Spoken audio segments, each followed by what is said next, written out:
Welcome back to Thorani. I'm Joe B.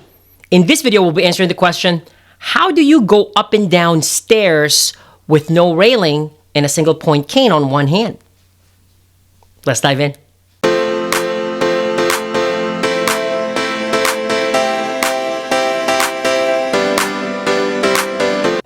After injury or surgery, the patient can be provided weight-bearing as tolerated precautions or full weight-bearing status.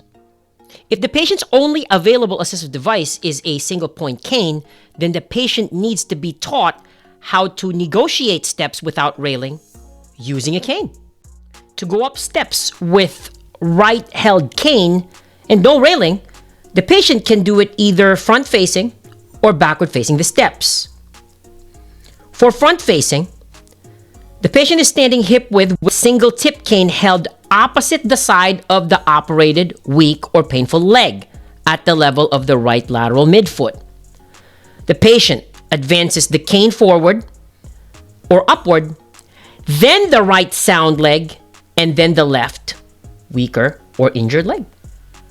For patients who are more confident approaching the steps backward-facing, then the patient will be standing hip-width with single tip cane held on the right side at the level of the right lateral midfoot if the left lower extremity is weak, painful, or has just undergone surgery.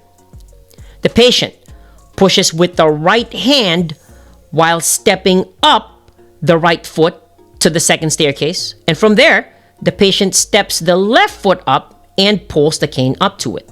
For descending steps, the patient is standing hip-width with single tip cane held opposite the side of the operated, weak, or painful leg at the level of the right lateral midfoot. The patient advances the cane forward or downward, then the left, weaker, or unsound leg, and then the right lower extremity.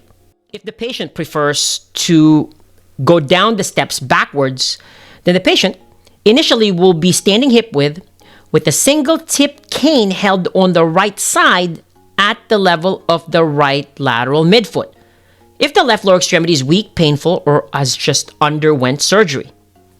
The patient steps the left foot down first, or the injured lower extremity, while the right hand and foot assists in stabilizing the trunk. From there, the patient steps the right foot down and brings the cane down. If you like this video, please like, share, and comment. And for more therapy animations, please subscribe to Thorani.